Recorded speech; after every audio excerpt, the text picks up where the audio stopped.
finally made it to Caravan Rebat. It's pretty lively here.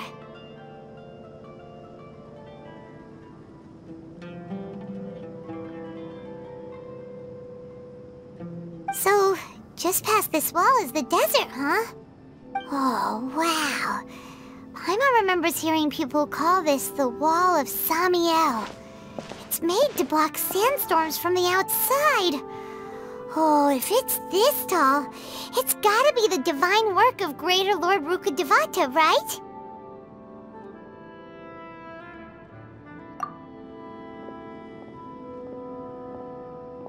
Enough gawking. Come on, follow me. Huh?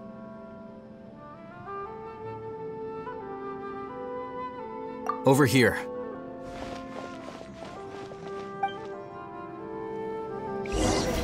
Oh, Hatham went that way! Let's hurry up and follow him. Wonder what he's up to.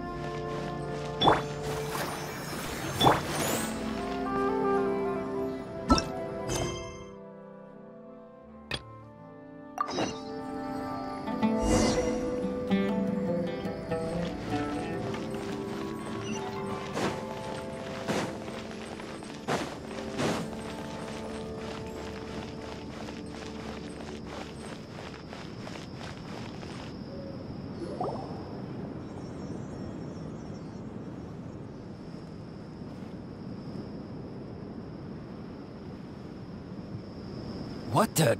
Where did she go? How did we lose them? They were just here a second ago. More Eremite mercenaries? Who are they working for this time? Anyway, Traveler, it seems like we were being followed again. You were too careless. You should have noticed those hopeless amateurs trailing you a long time ago.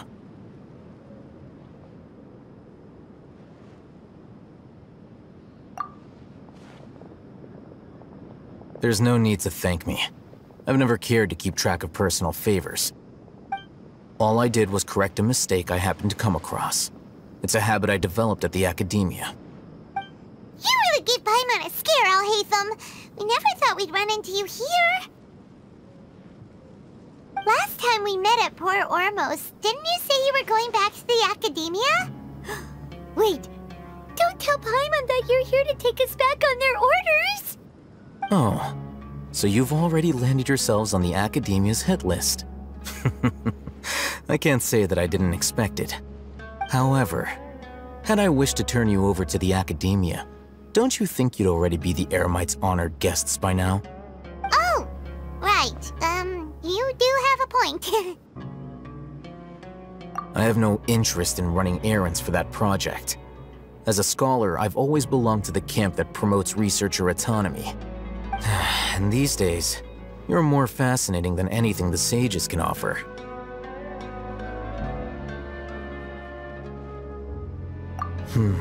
Not quite. To tell you the truth, I'm still investigating the Divine Knowledge Capsule. Unfortunately, I've run into some difficulties. Everyone says the capsule originated in the desert and was eventually moved to Port Ormos. If I am to get to the bottom of this, I must understand how the capsule first came to be. Which brings me back to you and why you're so interesting. The leader of Ain al-Ahmar used the Divine Knowledge Capsule right in front of you, and upon seeing him, your expression became perplexed, and you were lost in thought for quite some time. To have that kind of reaction, I think you must have realized something. Are you interested at all in sharing what you've been hiding from me?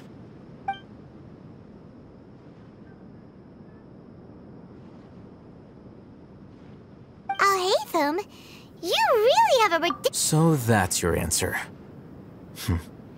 Well, I do work for but that does prove you do have some undisclosed information about the Divine Knowledge Capsule.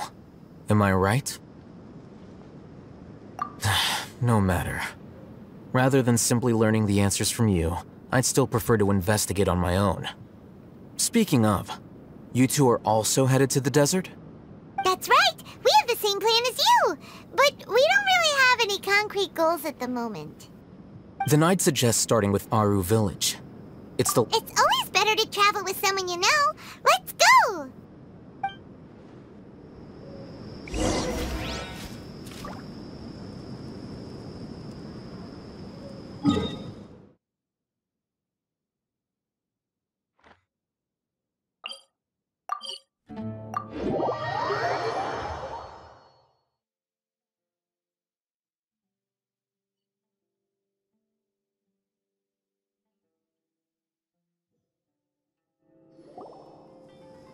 Before us lies Aru Village, the safe haven of the desert folk.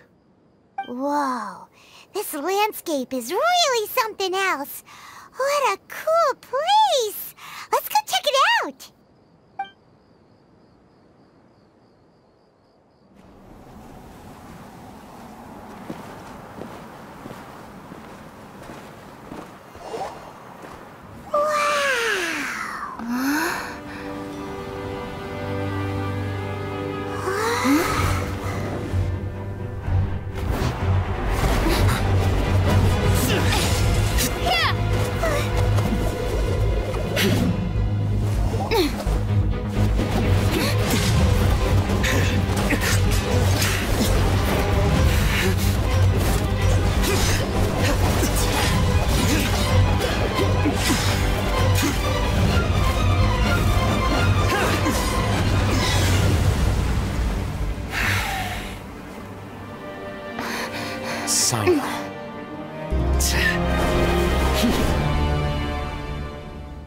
Unless my memory fails me, we have barely spoken 2 words to each other before now at the Academia.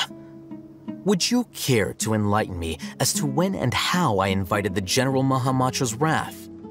Oh, Haytham. Do not think you can escape my judgment just because you managed to escape my attack. Judgment? So that's how you'd characterize your actions here, is it? Or would elimination perhaps be a more accurate description? Had I used my full strength, not even this traveler would have been able to stop me. Though styled like an assassination, I sought only to ensure that my target would be unable to flee or resist. Standard practice for the Matra, as well you know. Seemed to me more like your own personal touch. Who is that, Alhaitham? Did you call him General Mahamatra? Yes. General Mahamatra Sino, head of all the Matra at the Academia. He's a formidable hunter, and the ultimate nightmare for any who have committed academic crimes. You seem to have placed a lot of trust in Alhaitham, to the point of blocking an attack for him. If I were you, I'd never choose to side with him. I wouldn't believe a single word that comes out of his mouth. I have been pursuing this scribe for a long time. I urge you, stand back and do not seek to defend him any longer. Otherwise, there will be consequences. Has Alhaitham done something wrong? Paimon doesn't think he's as bad as you've made him out to be. I won't waste my breath explaining things. Alhaitham, I saw it during our fight. Take it out. The divine knowledge capsule you're hiding on your person. Unless you want me to retrieve it for myself. Very perceptive of you. Nothing escapes a Matra's senses. Wait, the divine knowledge capsule? Didn't it fall into the Matra's hands in Port Ormuz? No wonder you speak with such confidence, Sino. But I must admit, I'm very curious. What does this capsule mean to you? And why, as General Mahamatra of the Academia, are you all alone in the desert? As far as I'm aware, the other Matra have been speculating about your disappearance. Have you been given a mission that's, let's say, morally dubious? If I was the real target of your mission, what was stopping you from simply using your authority and resources to judge me within the walls of the Academia?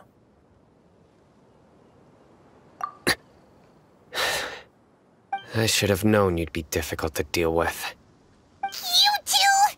Ugh! What should we do, Traveler? Paimon feels like we can't trust either of them! Ahem. Well, look at you two, acting all tough and self-righteous over there. Wait, Dia?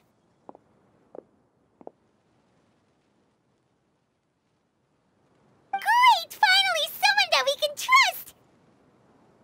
You gotta help us out here, otherwise these two are gonna start fighting again! Yeah, sure looks that way. 2 giants from the Academia duking it out once and for all. Not something you get to see every day, that's for sure. Listen, I know you academic types love to fill up your big brains with self-righteous morality and lord your empty rules and virtues over each other. But how dare you bring your petty disputes into the safe haven of Aru Village? It seems like someone's gonna have to beat some sense into your thick skulls until you finally learn to respect these grounds.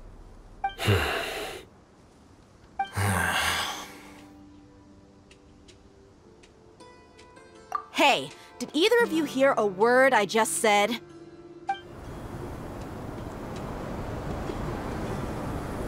Whoa, what's going on? The wind's so strong. Is this a sandstorm? Paimon's gonna get blown away! Another sandstorm? What's up with these recently? Hey! All of you, over here, quickly! We have to take cover! Someone's calling for us! Oh, this wind is too strong! Let's get over there! That sounded like Candace. Come on, you two! Jeez, are all of you academia folks such hard work? Move it! All right, stop yelling.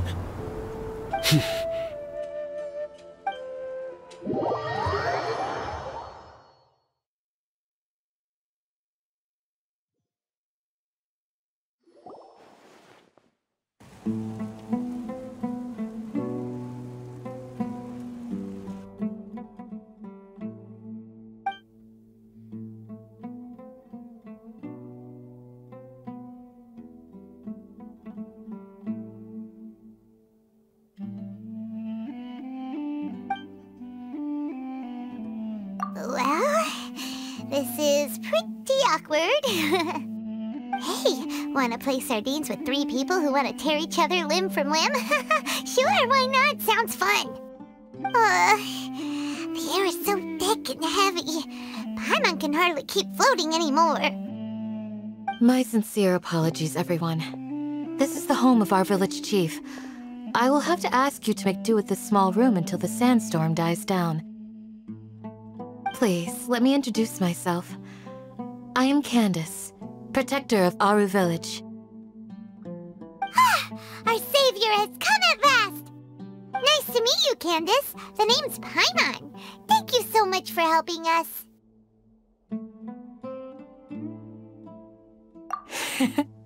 There's no need to thank me. It's only right to help each other when the weather gets rough. Wow, she's so gentle and caring, like a nice older sister. Unlike those guys over there. All right. Now that we're all better acquainted, we should return to the topic at hand. As a guardian charged with the responsibility to protect my fellow villagers from harm, I was observing your conflict from afar, even before the sandstorm started. And now that you have set foot within our village itself, it is all the more my responsibility to make absolutely sure that you pose no threat whatsoever to us.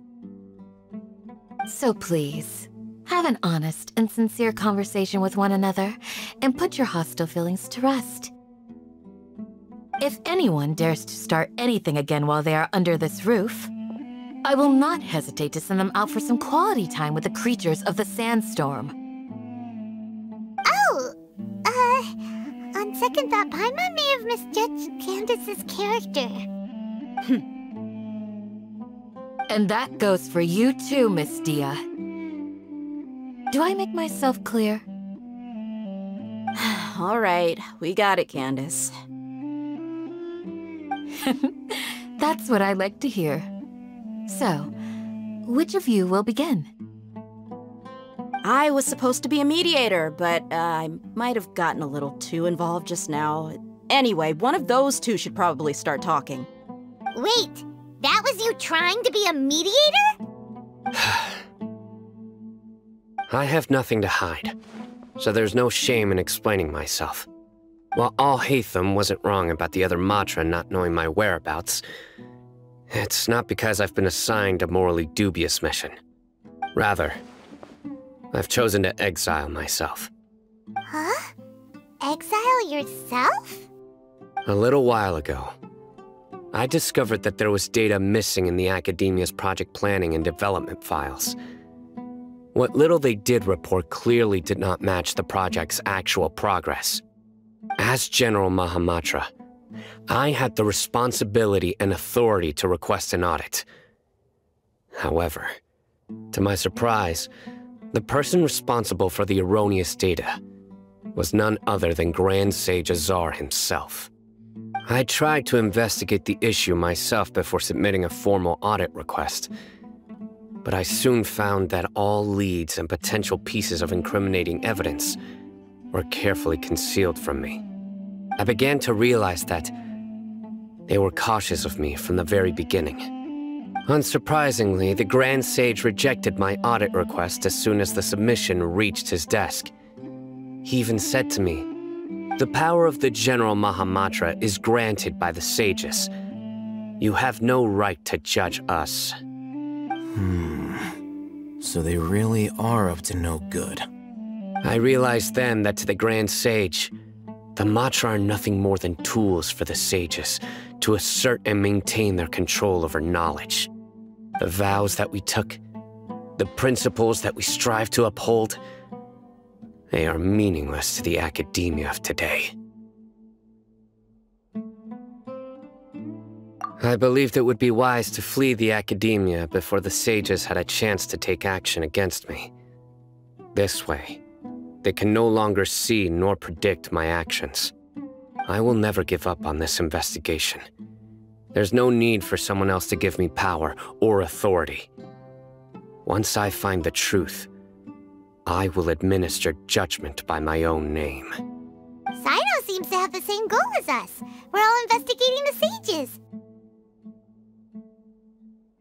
Plus, now that he's no longer the General Mahamatra, he somehow feels a lot less scary. Well, Sino, if that's your story, then why did you see Alhaitham as a target? When I was investigating the matter in the academia, I overheard a conversation between Alhaitham and a sage. The sages asked you to investigate a blonde-haired traveler. Do you dispute this, Alhaitham? What? Like many parts of the project, this assignment was undocumented. Now throw in your suspicious behavior with the Divine Knowledge Capsule, and I think we deserve an explanation. Yes. I was indeed tasked with investigating the Traveler. Alhaitham! After all, the promised reward was so great that hardly any scholar could have refused. The sage told me, once you've completed this assignment, I can give you a glimpse of divine knowledge. A most enticing offer. Unfortunately, those academics don't know me at all. Their words contained one key piece of information, namely that divine knowledge indeed exists. That gave me all I needed to know. From my perspective, the sages are far from trustworthy. Think about it. Isn't it a little strange they're so willing to share divine knowledge with anyone, even as a reward? So, I began my own investigation following the lead of the Divine Knowledge Capsule. In the end, I realized my wisdom in committing to this rather than collaborating with the sages. Had I been less guarded, I probably would have ended up like that Ain al-Ahmar mercenary, incapable of remaining sane for long enough to hold a conversation. You mean that the sages originally planned to dispose of you, using one of those capsules that drive people insane?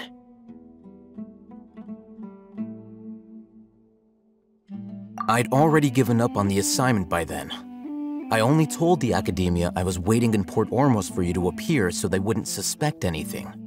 So it came as quite a surprise when I encountered my erstwhile target while investigating the Divine Knowledge Capsule. Criminals do love to talk about coincidences. Even though I ran into the Traveler by chance, I had no intention of providing assistance to the academia. Also, you should remember, you were the ones who decided to follow me and strike up a conversation after I left that tavern.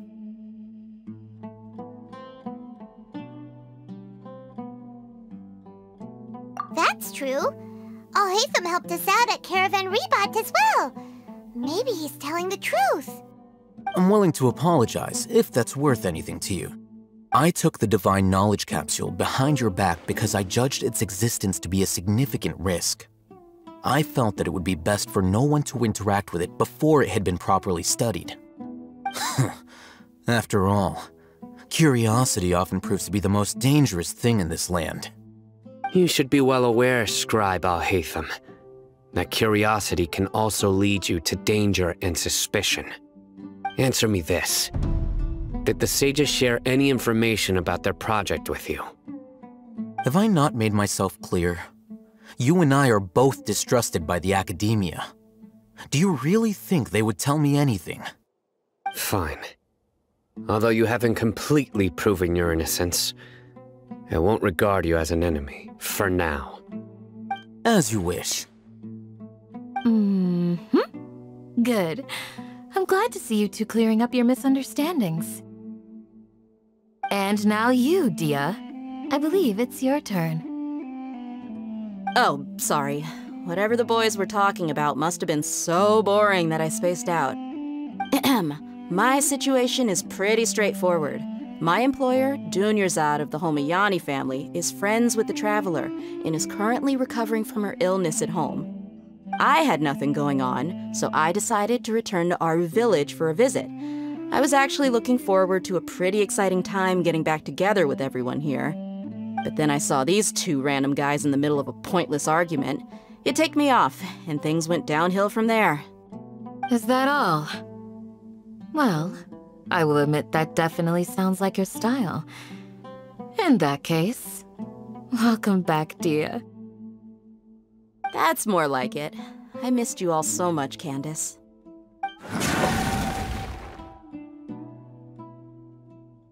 Whoa! What was that sound? No need to worry. Now that you're no longer at each other's throats, please make yourselves at home. I'll take a quick trip outside to clear out some of those creatures in the sandstorm. Creatures? In the sandstorm? Are you sure you don't want some backup? Fighting in a sandstorm is not for the faint-hearted. Anyone without extensive training in these conditions is at a disadvantage. You needn't worry. Yeah, just leave them to Candace. Don't worry, she's as tough as they come.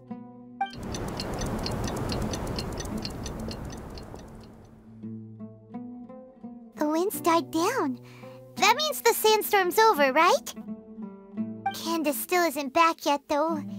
Is she alright? Maybe we should go out and check on her. When you put it that way, even I'm starting to feel a little worried. Alright, let's go. We've been here long enough, and the boys are as chatty as the floor.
you're still fighting?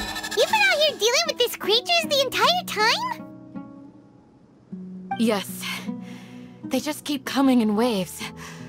I've lost count of how many I've defeated. Ah! Here comes another wave! Leave this round to us. I got interrupted earlier, but now I have something to take my anger out on. It's been quite a while since I've seen the Flame Main in action. I'll leave these to you then. I'll be sure to put on a good show. Let's go! Glava, get the... Behold!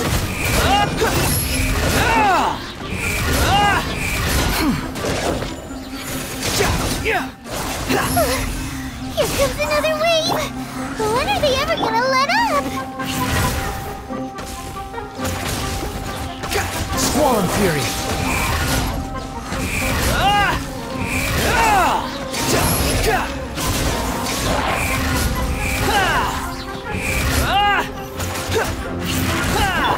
Out of the frying pan, into the fire!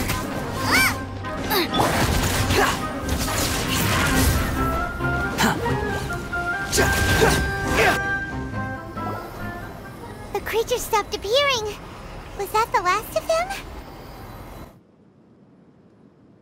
What we fought just now was probably the aftermath of the sandstorm. So we should be safe for the time being. Well fought, everyone. No injuries, I hope. Huh? Who are you? Ah, my apologies. I haven't had a chance to greet you yet. I had my hands full taking care of the village's elderly and children. I am the chief of Aru Village. Everyone usually calls me... Sir, I am also originally from the desert, but I have not been back for some time now. May I ask if such sandstorms are common? I can't say they've always been common, but recently the storms have become increasingly severe and frequent. Besides sandstorms, we also occasionally get earthquakes. According to an investigator who stayed in the village a while ago, these unusual natural phenomena are related to the withering of Irminsul. Another effect of Irminsul's withering. So, Irminsul's withering causes withering zones in the forest, and sandstorms and earthquakes here in the desert? Everything in the natural world is inextricably connected to Irminsul. These regional symptoms can indeed be a reflection of Irminsul's present state. Everyone in Aru Village needs to take good care of themselves.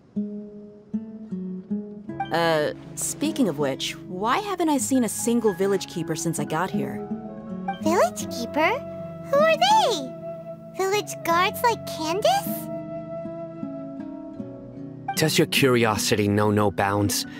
Village Keeper is how Aru Village refers to mad scholars exiled here by the academia.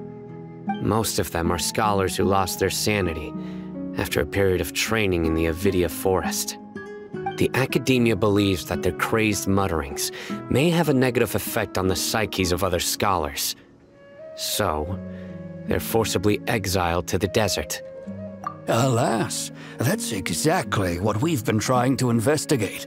One by one, the village keepers have been mysteriously disappearing without a trace.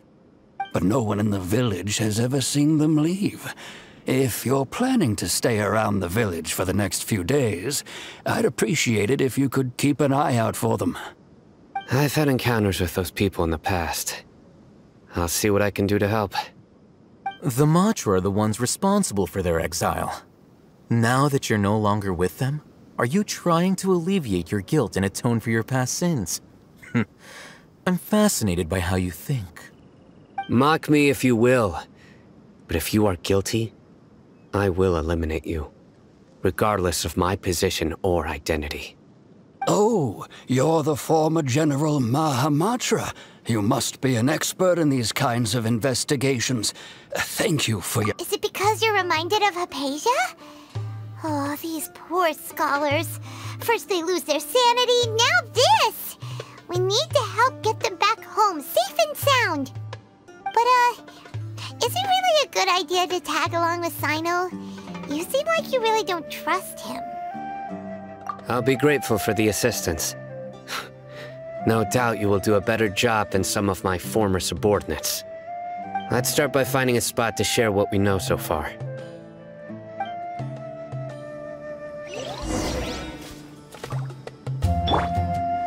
Let the show be...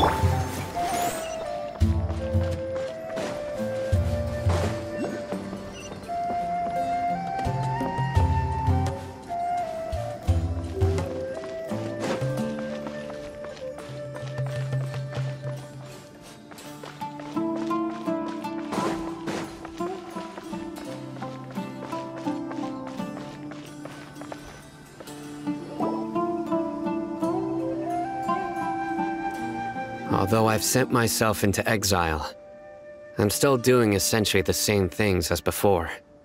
Do you still have any questions for me before we start our investigation? One of my former subordinates told me that this title has its origins in a strange incident. The Academia has long exiled mad scholars to Aru Village. A mysterious phenomenon exists here. When mad scholars first arrive, they are as incoherent and deranged as before. But after spending some time here, they invariably begin to calm down. Initially, the people of Aru Village greatly resented having to take in the mad scholars. But a strange incident one night changed that. Aru Village was struck by the strongest earthquake in living memory. Seeing buildings on the verge of collapse all around him, the then chief of the village was preparing to take everyone to safety. Suddenly, he noticed a mad scholar crouching in a corner, caressing the ground with his hands. A soft, green light radiated from him, like a divine glow against the backdrop of night.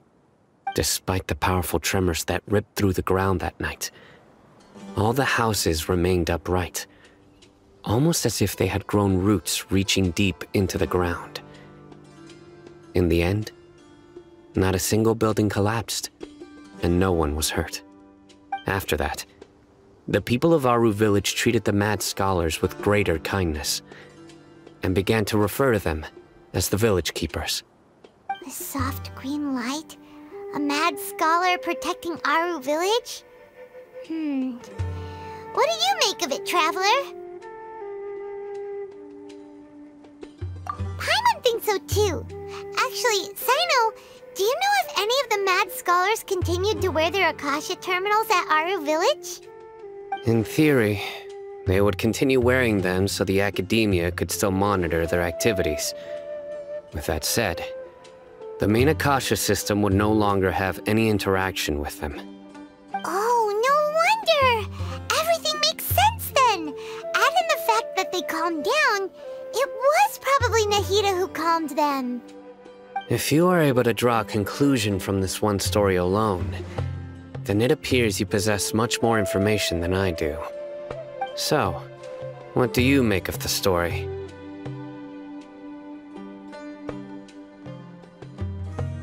Really? Lesser Lord Kusanali. What? You don't believe us?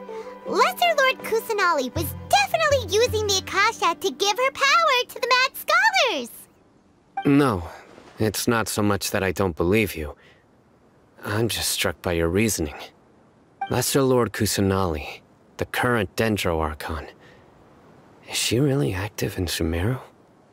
The Academia has always placed far greater importance on the late Greater Lord Rukkhadevata. They've more or less ignored Lesser Lord Kusanali, and I've never had any reason to doubt their views. In addition, I've never heard any stories about Lesser Lord Kusanali and her deeds. To me, she might as well have been a god that never existed. No way! Nahida definitely exists! She's a... how should Paimon put it? She's a good Archon who's kind and wise. Even if she says... I've spent many years interrogating criminals. so I can easily tell when someone is lying. Good! Then you should know that we're telling the truth! That look in your eyes. I've never seen that from a liar. You two really must have met Lesser Lord Kusanali. How can this be? To think, our Archon has been amongst us this entire time. Alright, now it's our turn to put our skills to good use for this investigation. But easier said than done, especially since we don't have any leads. Maybe we can start by knocking on some doors. Excuse me, are you here to help me find my grandpa? Huh? Who are you? By the sounds of it, a resident of this village. My name is Isak. You'll help me find my grandpa, right? Is your grandpa a mad scholar? Hey, don't say that. Grandpa is just Grandpa. What? The person you're referring to is not a local, yet you are. Why do you call him Grandpa? Grandpa is just Grandpa. He's my family. I heard everything you said to the village chief. Please, you gotta take me with you. I want to find my grandpa. I swear I'll help. I won't be a nuisance. Ah, so you're the one who was eavesdropping on us around the village chief's house.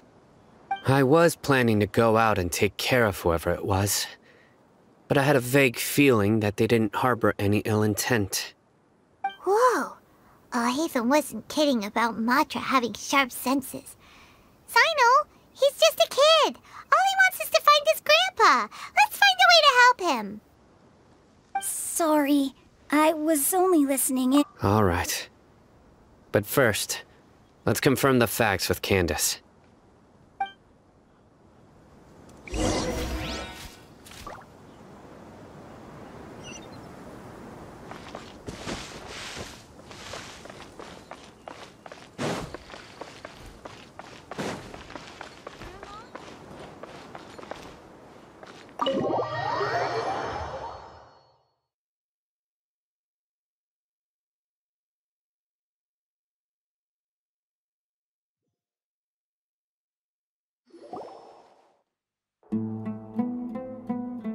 Sino is super vigilant. Is this what all the Matra are like? Ah, you're back already. We just wanted to confirm something with you. Do you know a boy by the name of Isak? I had a feeling he'd go looking for you. Huh? You knew this would happen? Yes. Although he tried his best to stay hidden, I still noticed him eavesdropping outside the window. He really wants to get his grandfather back.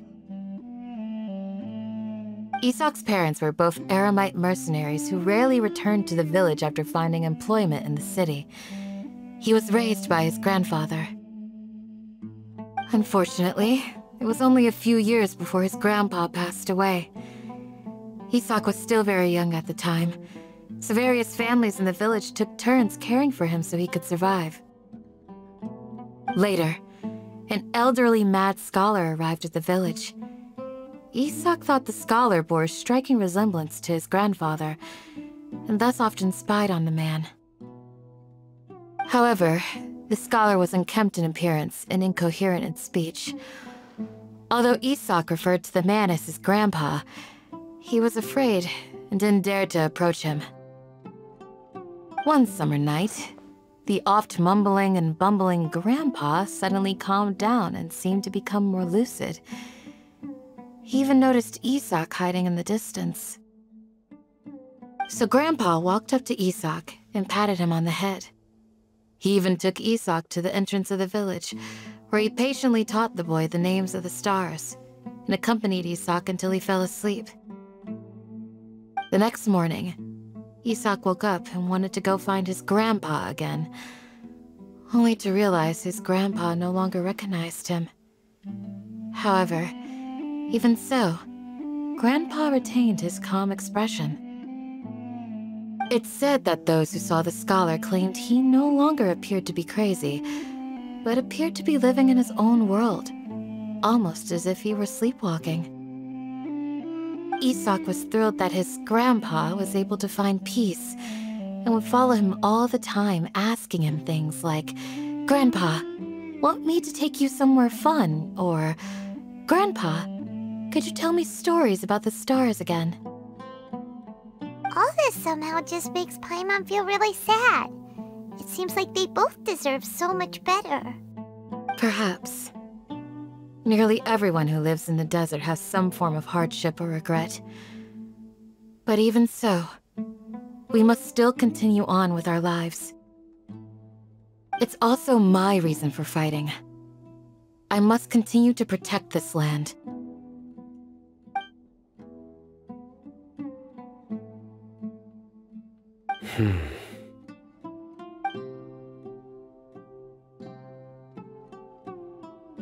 Maybe the people have always had a considerate god watching over them. Huh? What did you say, Sino? No, nothing. As long as Isak keeps his word and doesn't get in our way, we can take him along. Perhaps you are more compassionate than I gave you credit for. Please accept my thanks on Isak's behalf, Sino.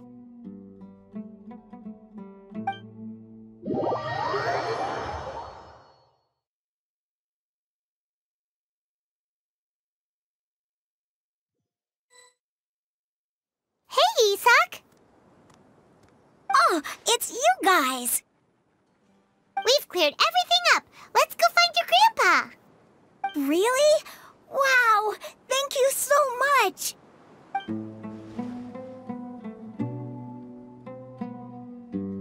Yeah!